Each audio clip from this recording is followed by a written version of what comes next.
numbers across the country, and we expect to be in line with that. And just on another topic, and you kind of discussed this with Darlene, but Senator Durbin today suggested that Build Back Better is kind of taking a back burner spot. There's a lot of alliteration there. A lot of B's there. As voting rights pushes ahead as we near the MLK holiday. Is that the White House's stance right now, that voting rights is sort of issue number one up there, or should be? Well, we're working, and you've seen, I'm sure, the Dear Colleague letter that Leader Schumer put out just a couple of days ago, and we're working in lockstep with Leader Schumer on that, on getting voting rights done. He's obviously put out a timeline for that. We're going to work with him on getting that done. But that doesn't change our commitment to Build Back Better. Go ahead. Thanks, Jen.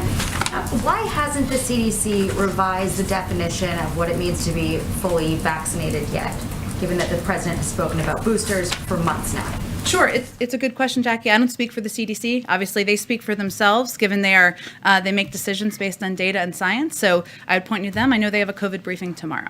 We had the president, emphasizing the importance of boosters for months, and people have to ask the question, or a lot of people are asking the question, would revising the guidance cause some sort of logistical or political or economic consequence that the White House isn't ready to embrace, something like, not being able to go to restaurants, or people go to offices, or industries that have suffered labor shortages. We have boosters available for every American.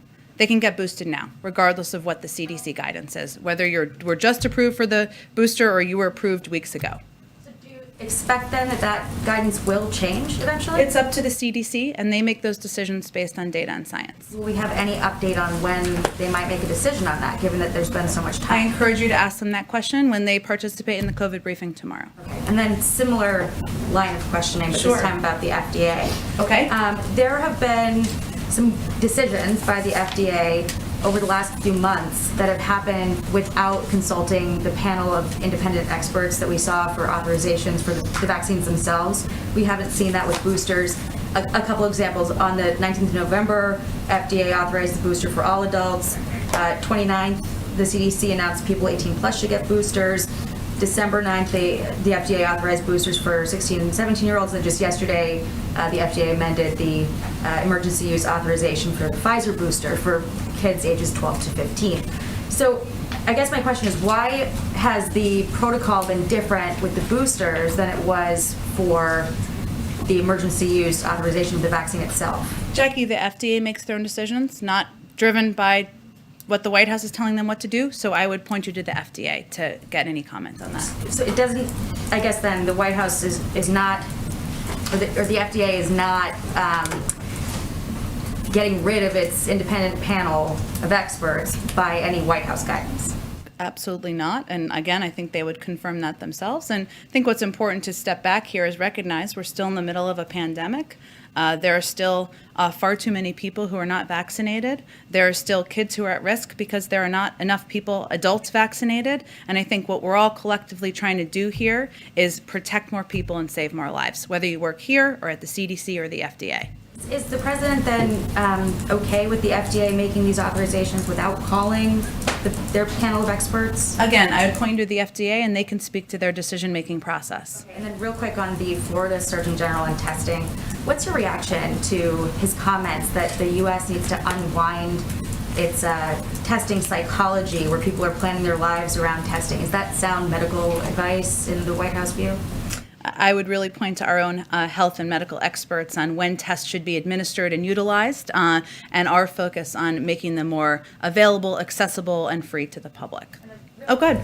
Real quick, is there any reason why the CDC did not include a testing component when it revised its guidance for isolation? Given that there is such a scarcity of tests, there's been some criticism that the CDC couldn't tell people they should get tested when they emerge from isolation, because then people try to get tests and they're not available, and it might blow back onto the administration. Again, the CDC makes these decisions. I expect they'll have an updated guidance if it hasn't already gone out. Go ahead. Thank you. I'm sorry, Caitlin, I'll come back to you. Can you give us an update on the president's selection?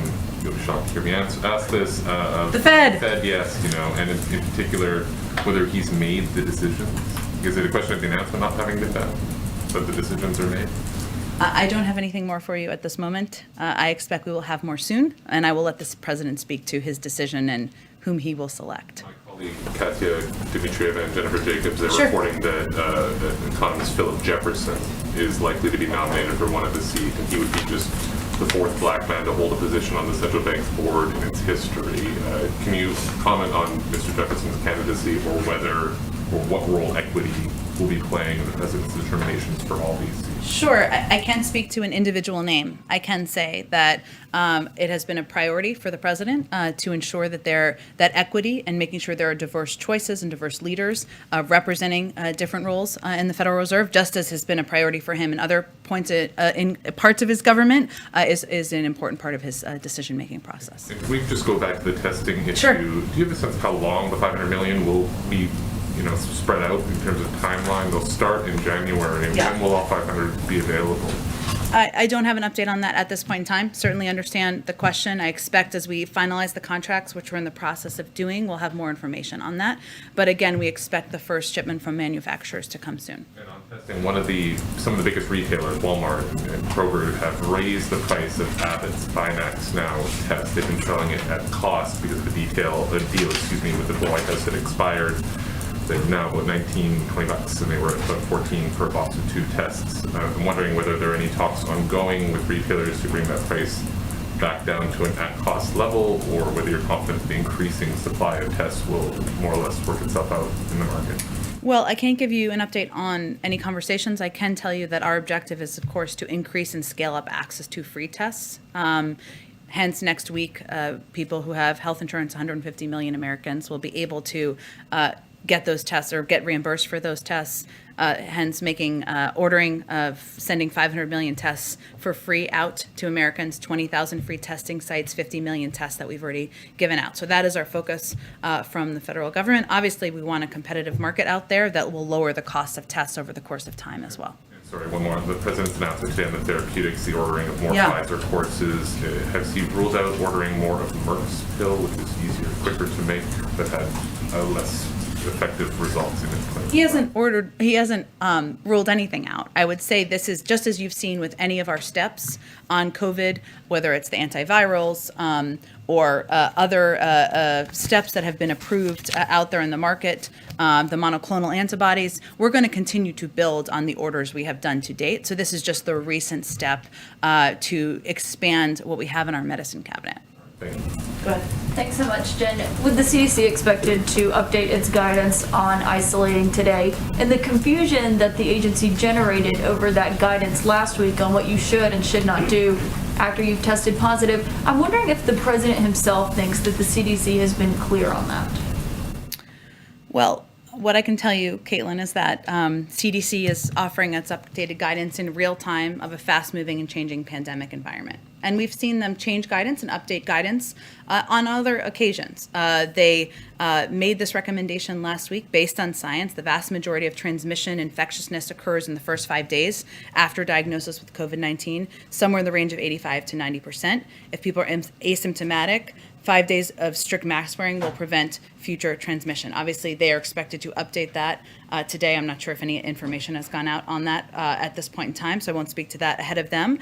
But they are just continuing to assess every day, every week, what information they can update on based on the science. And sometimes that means changing recommendations, that means adding to recommendations, but that's what happens when you lead with the data and the science and not lead with a clear communications plan. Well, last week, Director Walensky did say that it wasn't just the science, it was also what people could tolerate. And I don't really think that much has changed in the last week. So I just am wondering if the White House thinks that the CDC is doing its best to offer the clearest guidance possible to people, because it seems like they're generating a lot of confusion when they do offer guidance. Well, our objective is to provide clarity and help provide clarity on their decisions whenever we can. And so that's why I just listed out why they made the recommendation based on the science on the 5 days, the change to 5 days from 10 days. On testing and the rule that's going to go into effect next week, where private insurers will reimburse people for the test that they're buying at home, you still have to file a claim for each test. Is that correct? That's a good question. I don't have the details of exactly how it would work. I would assume some version of filing a claim or filing paperwork, but I can get you more specifics on it. Has the administration done the math and added up the cost of what it would be to just make these at-home tests either $1 like some other countries have done, or free for everyone? Well, we've looked at a range of options. I would say that they're free for everyone, they're actually, a lot of countries have done what we're about to do, right? Which is for people who want tests and they can request them online and get them for free. I don't know of countries, maybe there are some that have sent them to every person living in their country. This is about making them free and accessible to the people who want them. And we want to do that, and there are some countries who have done that, some who have had to stop doing that because they haven't had enough access to tests to continue programs like that. Right. Well, we're still waiting on the details for that. I do want to switch subjects for one more question. Why has the president not nominated an ambassador to Ukraine yet? And does he plan to do so soon? He absolutely plans to nominate an ambassador to Ukraine, just like any position. He's always looking to find the right person to nominate to fill the role, an important one. Has he interviewed people for that I'm not position? going to get into more details about a personnel process. Go ahead. Jen, Happy New Year. Happy New Year. So on Senator Manchin, he presented a proposal to you on December 14th, an outline of a Build Back Better framework that included $1.75 trillion in spending. To your knowledge, is that still available as a fallback position? I'm just not going to get into private discussions or conversations with any members of the Senate from here. I know that's maybe a change, but we feel that's the best way that this is going to work to get this done. Got it. Okay, so, and just so I'm clear, I mean, had you taken that framework and put it through the legislative process, we could have text, Senate could be moving towards a vote this week on something that Senator Manchin supports. Why is it that you haven't decided to? Have you done a vote count on the former proposal? I have not. Please correct me if that's wrong. But why not? If he's kind of the major stumbling block to getting legislation passed, why not go with something that he endorsed a month ago? Well, I think, Trevor, it's important to note that, and I think as Senator Manchin noted earlier today, we have a very slim majority in the Senate. That means you need every single senator from across the spectrum of the Democratic Party agreeing to what a package looks like moving forward. We're not naive about how challenging that is and how challenging it can be, but we feel good about the possibility of getting something done. What the final package looks like, I can't outline that for you at this point in time. I would note that when he spoke earlier today, he also said he saw a lot of good things in the package and a lot of good basis for discussion. And there's agreement among Democrats about lowering costs for Americans, about lowering the cost of health care, lowering the cost of child care, lowering the cost of elder care. That's a very strong basis. We've got to work through the details, and we'll keep having those conversations privately. His framework would pass. Again, I'm not going to give you a vote count or whip count from here, but I think it's important to note that you need 50 votes you need every single Democrat to support a package in order for it to move forward, even through reconciliation. Is there any plan to re-engage with him at any point on this? We're going to keep those engagements and conversations private. Okay, then another topic. Back in the summertime, when OPEC said that it was going to boost production of crude oil by 400,000 barrels per day, Sullivan said it's simply not enough during a critical moment in the global recovery. Today, OPEC stuck with that decision to keep the exact same amount of oil production increase. Why is the White House's reaction different this time? Well, I would say first, since you gave me the opportunity, we do appreciate the close coordination over the recent weeks with our partners, Saudi Arabia, UAE, and other OPEC Plus producers to help address price pressures. We welcome OPEC Plus' decision to continue increases in production. And together with our recent release from the SPR, we believe this should help facilitate the global economic recovery. We'll continue to monitor prices in the context of global economic growth and engage our OPEC Plus partners as appropriate. And obviously, as we said at the time, our objective is ensuring that the supply out there meets the demand. Obviously, we took our own steps in coordination with others as well. But they haven't made any changes to what they're doing. So why is the message different? Again, we took steps on our own, right? We have taken steps in coordination with other countries around the world, and our objective is to ensure that the supply out there meets the demand. We'll continue to have conversations if we have ongoing concerns. Go ahead. Oh, go ahead. Go ahead. Sorry, I just jumped around there. It was a confusing pinpoint. Go ahead. Okay, well, Happy New Year. Happy New Year. Yes. So the president is making remarks on Thursday, as you said, and he has often denounced the January 6 events. But could you talk a little bit about why he refrains, to the extent that he does, it seems, from condemning ex-President Trump personally, not just for January 6th, but for his ongoing campaign, which is very persistent, almost daily, maybe at least weekly, to discredit Americans' faith in the election process. So, in short, does President Biden think that his predecessor is acting normally, or does he think he's a threat to democracy, which is what some people would say? You know, I have to say, I don't think we've held back on this front. I mean, President Trump's role in subverting our Constitution, attempting to block the peaceful transfer of power, and defending a mob that attacked our Capitol and law enforcement has been well documented. And it's something, obviously, the president spoke about in terms of that being one of the worst days in our democracy. And he'll speak to, as I noted a little bit earlier, he'll speak to the historical significance of January 6th, what it means for the country 1 year later, the importance of the peaceful transfer of power, which obviously the prior administration and the prior president weren't a part of. But I think there's a larger message here to the country about who we are and who we need to be moving forward. Does he consider ex-President Trump to be a threat to democracy? I think he's spoken to this in the past. Okay. On the same issue, but a little more broadly, the polls keep showing again and again that something like 70% of Trump voters think the election was rigged, that President Biden is not legitimate, and so on. Is there anything that President Biden feels he should have already done, or is anything he feels he still can do to actually talk directly to those people and try and get people's reality to match a bit more in this country? I think what he's going to continue to do is speak to everyone in the country, those who didn't vote for him, those who may not believe he is the legitimate president, about what he wants to do to make their lives better. And he sees that as his responsibility as the president of the United States. That's what he will continue to do. Go ahead, Anna. Thanks, Jen. Happy New Year. So Senator Schumer just said that he and Senator Manchin talked numerous times during the break, mostly on voting rights, but also on Build Back Better. And he also says that the White House will be having more talks with Manchin's, quote, participation and cooperation on Build Back Better. So can I ask, did the president and Senator Manchin talk at all over the break? We obviously confirmed the conversation they had 2 weeks ago. I don't have any more conversations to confirm for you. Schumer said about more talks in the future. Do you know the next time they'll talk about this? I'm not going to predict that for you, but I can assure you that the president and members of our senior team will, of course, be in touch with a range of senators who care deeply about moving Build Back Better forward. Can I clarify something on the Sure. testing delivery timeline? Yeah. Now, you said the first deliveries go out later this month, then the website goes up, then people can sign up. So probably those tests people can expect end of this month, early February? Well, I think what I was trying to convey, perhaps not as articulately as I meant to, is that we will put the website up when the tests are available to be sent, right? As to not cause any confusion. So I think the timeline I provided was that for the first delivery from manufacturers will start later this month, and obviously then we will work to get it out the door as quickly as possible. So given that a lot of experts are saying if Omicron follows the surge it did in South Africa, it could be peaking here as early as next week and probably start declining by the end of the month.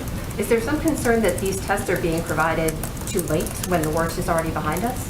Well, I would say first that there's unprecedented demand. We know that right now for tests. There was in advance of the holidays for understandable reasons. People wanted to see loved ones. They wanted to ensure they tested before they saw loved ones. And we were not where we needed to be. We're still not. What we've done is try to do this as quickly as possible through an expedited, accelerated contracting process to ensure that tests are available for free to people across the country as quickly as possible. Now, at the same time, we know that online and in retail stores across the country, they are restocking shelves with tests. That is a good thing. We are continuing to open more federal testing sites, as we have done in New York and different cities that have been hardest hit across the country. And we continue to have 20,000 free sites across the country. So we're not working on one channel. We are doing it as quickly as we can to get these 500 million tests in our hands, doing it through an accelerated, expedited process. But we've also taken a number of additional steps to ensure the federal testing sites, just to note, are in New Jersey, D.C., New York City, and Philadelphia. Those are some of the places, just to give you a sense, and we'll continue to build on that, which we have the capacity to do. Given the surge that we're seeing now, is it fair to say if those free tests had been made available earlier, before the holidays, before people traveled and more contact and gatherings occurred, would we not be seeing the same numbers we're seeing today? Wouldn't it have prevented some of that spread? I don't know that we can make a prediction of that. It's a good question to ask the doctors. Look, I would say, though, and again, reiterate, as the president said before Christmas, we were not where we needed to be. What he did do is he quadrupled our testing capacity from the summer to December. He made 50 million tests available at rural health centers and community health centers in December to expand that access. We opened these federal testing sites in December. So these were steps we took to, as quickly as possible, expedite our capacity, even in December, as the unprecedented demand was rising, and doing everything we could at an accelerated pace. Of course, we would have liked to have more in our hands earlier. Can I Go ahead. follow up Oh, go ahead. Just child tax credit question. We know those aren't going to hit families' accounts this month, right? Yeah. Even though there's relief down the line. But for families who were relying on it month to month, is there any talk of executive action or anything from the White House to provide more relief for them? We are always looking at how we can help provide relief to American families and the American people. If Build Back Better were to pass in February, there is an option of doing retroactive checks. But I would note that our objective is to get this passed. The president wants to see the child tax credit extended. Go ahead. Follow up on testing then, if it's going to take that long. I should say in January to do February, if that makes sense. Yeah, go ahead. Along those same lines. Okay. For people who see those long testing lines, you Yeah. have more sites, but it's cold out. People don't want to wait in that. You swing by CVS, there are no tests. While waiting for all this expanded capacity, what is your advice to people who may be going back to college and want to take a test, or they want to go see their grandparents, or whatever it might be? If their workplace says, we want you to take a self-test before you walk in, what can people do in the meantime until that capacity does get built up? Well, it depends on the person. So it's a hard question to answer, but I would say that there are still many doctor's offices that are administering tests. If somebody has health insurance, that's something that you can go do. Everyone does not have health insurance. There are community health centers, rural health centers. You can go look online and see if there is one near you and go to that. We have just opened a number of federal testing sites in New Jersey, D.C., New York City, and Philadelphia. We will continue to expand those big federal testing sites, and we have 20,000 free sites across the country. Different communities and states are taking different steps. Some libraries are providing tests. Some community buildings are providing tests. It really depends community to community. If tests are required, there's a number of steps that people can take, and we're working to expand that as quickly as possible. Lastly, you had mentioned rising cases. The president mentioned rising cases a little while ago. Every doctor has said that. We've also heard from Dr. Fauci and other doctors saying that's not the number to look at. We know they're going to go up, but maybe hospitalizations is a better case. Yeah, that's an important point. What's the president's barometer? Is there one number that he kind of gauges to get an idea of where the country is right now? Well, what I was trying to say in response to Ed's question, again, maybe not as articulately as I'd like, is as Dr. Fauci said, one of the areas that we are concerned about and focused on is hospital capacity, and that how that is impacting medical professionals and the capacity for hospitals to take people in. So we look at a range of metrics, but we certainly look at that as we see rising cases. It is fortunate in many areas that the vast majority, if not all, of the people who are going to hospitals are unvaccinated. Not in every community; it depends community to community. So that's why we are also continuing to echo and advocate for people to get vaccinated, to get boosted, to protect themselves. That's the most important step they can take. But certainly, as Dr. Fauci said, we are looking at and concerned about hospitalizations or capacity given hospitalizations. Go ahead in the back. Back to testing. How can employers be obligated to test unvaccinated workers when there's such a shortage right now? And what will OSHA do when it starts enforcing this rule in a few days when employers say, well, sorry, we can't comply because we can't find any tests?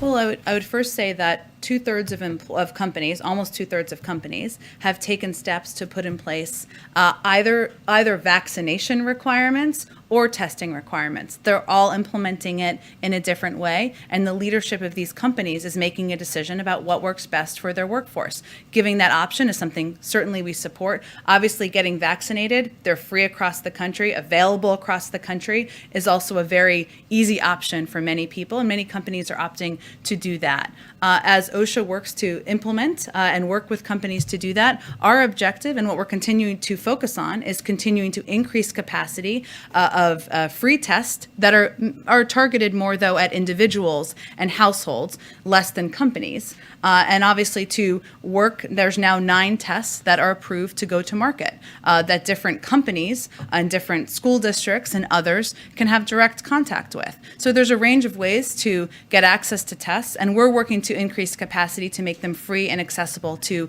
households and individuals across the country.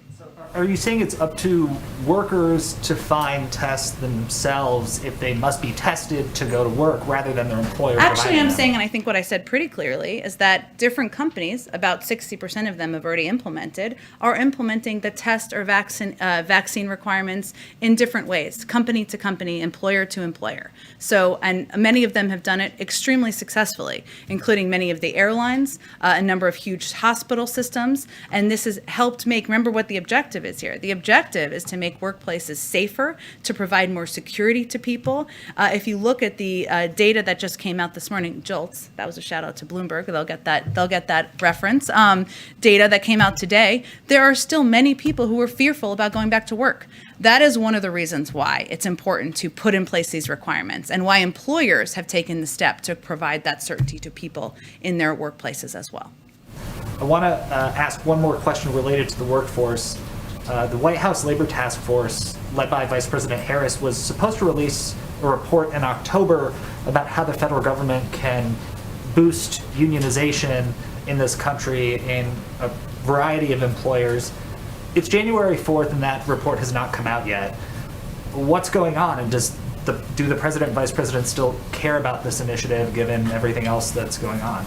I would say the president has been an advocate for collective bargaining rights, for the rights of workers, for strong unions, for 5 decades of his career, and I think that speaks for itself. And the vice president, well, a little younger, not in public office quite as long, but has also been a strong advocate for the rights of workers. And so I think that speaks for itself. Of course, this is an initiative they put forward. I am certain I can check on the status of the report. Go ahead. Thanks, Jen. A couple of topics, if you don't mind.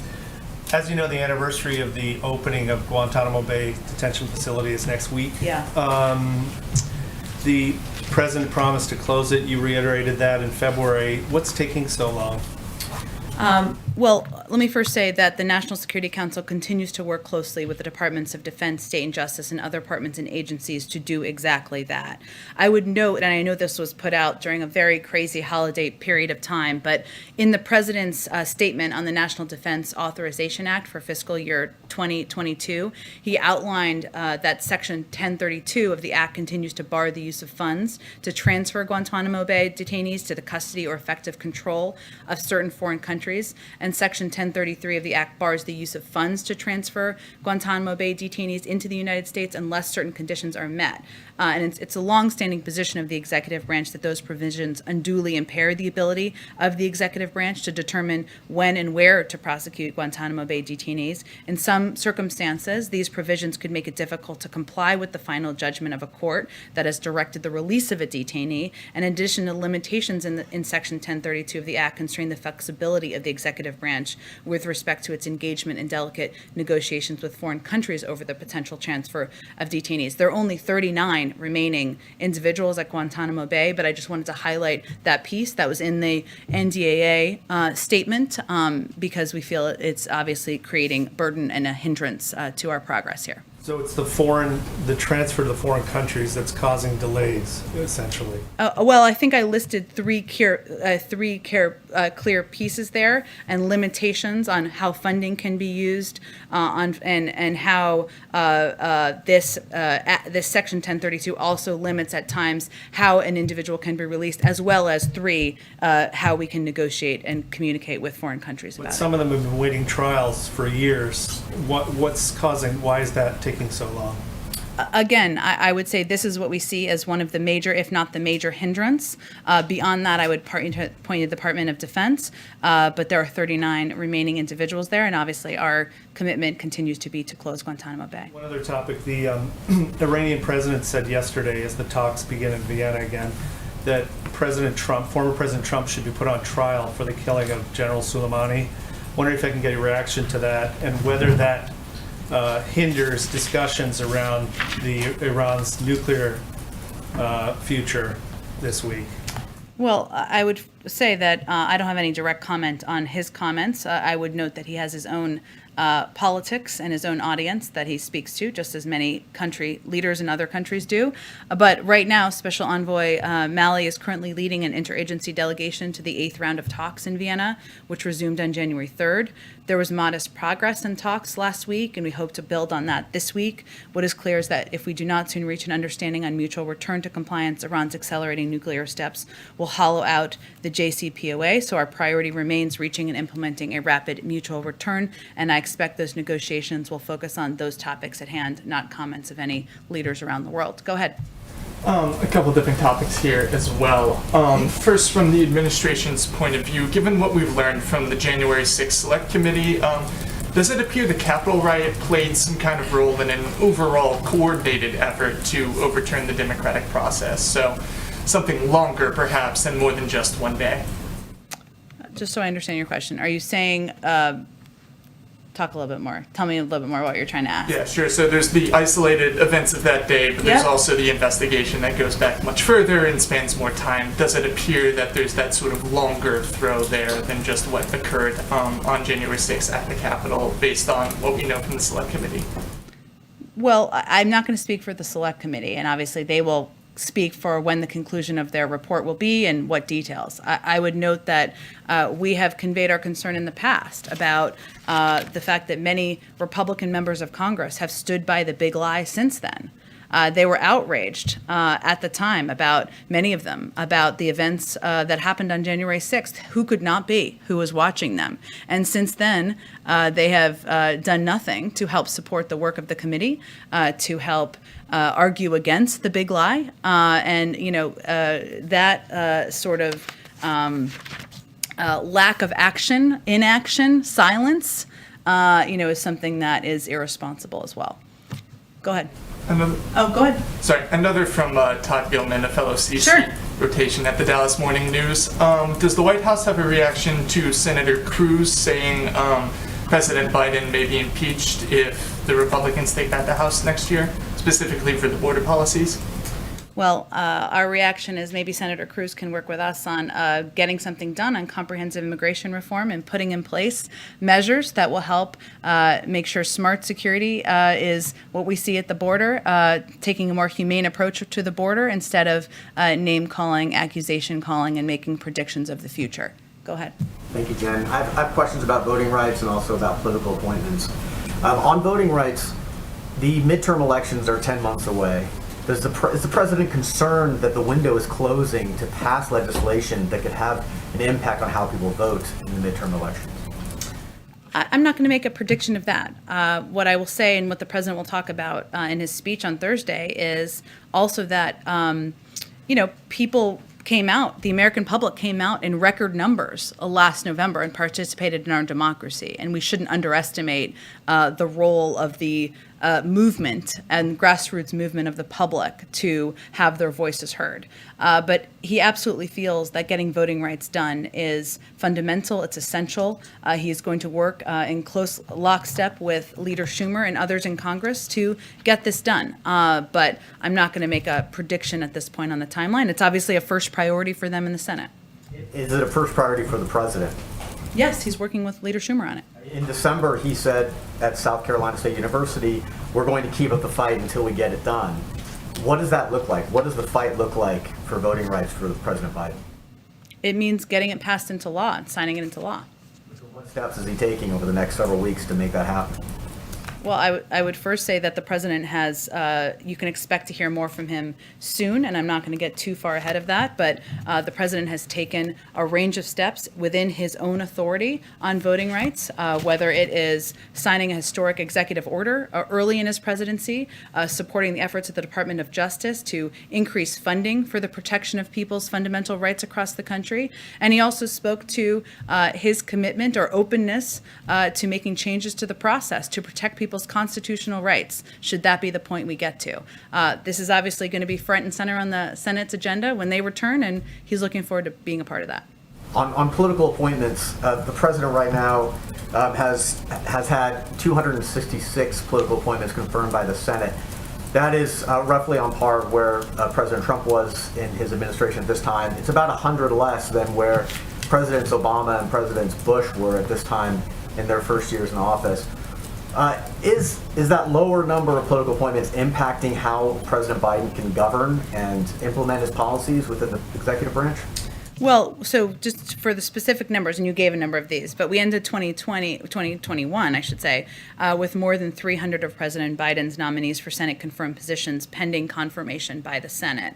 Approximately half were on the executive calendar and awaiting a floor vote, just to give you all a sense, meaning they could have moved forward. More of these could have moved forward. Many of our nominees have received overwhelming support and majorities from Democrats and Republicans, and the process for most of the time in the Senate was wound up in lengthy debates when really there could have been unanimous consent votes and moved a member of them forward. The president's view is, of course, having the people that he has nominated, selected, highly qualified individuals, leading departments, running different parts of agencies, small, large agencies that impact people's lives across the country, is important and imperative to getting his agenda done and moving things forward. Obviously, there are career employees who are ensuring effectively that agencies are running, but of course, he wants to have his team in place, his people leading these agencies to continue to move his agenda forward. Does he want the Senate and Senate leadership to spend more floor time on pushing nominations through? Well, I think there's a way to move them forward without consuming hours and hours and days of floor time. We've seen some agreements, and we were encouraged by the agreement that happened right before the winter holiday to move a number of nominees forward, and we're hopeful we can push more forward in the weeks ahead. There's still 141 positions where there has been no nominee put forward. Why is that? Again, I think the president, one, is eager to have these nominees. He has nominated, confirmed. That's something the Senate can do, Congress can do. And there are nominations. He wants to find the right person to fill the position. Go ahead, last one. Thank you, Jen, and Happy New Year. Happy New Year. I have two questions, one for a colleague who couldn't be here. Okay. My first one is Tesla opened an electric car showroom last week in Xinjiang, just days after President Biden signed the Uyghur Forced Labor Prevention Act into law. Does the White House have any comment on, and will it do more to discourage American companies from doing business in Xinjiang? Sure, yes. So I can't speak to the specific situation of one company, but as a general matter, we believe the private sector should oppose the PRC's human rights abuses and genocide in Xinjiang. The international community, including the public and private sectors, cannot look the other way when it comes to what is taking place in Xinjiang. As we've said before, companies that fail to address forced labor in their supply chains and other human rights abuses face serious legal, reputational, and customer risks, not just in the United States, but in Europe and around the world. And we've been clear about our views on the ongoing genocide and crimes against humanity in Xinjiang. We will continue to hold the PRC accountable. I would also note that we're committed to taking action to ensure our supply chains are free from forced labor, including with the bipartisan Uyghur Forced Prevention Act the President signed last month, and obviously our continued leadership on the world stage. And one more is on, in light of the surge of Omicron variant and many events like the 2+2 security talks going virtual, is the U.S. considering shifting this month's U.S.-ASEAN summit to a virtual format, or will you still do in person? I don't have any changes to the format to preview at this point in time, but we'll check and we'll keep you all updated. Thanks so much, everyone.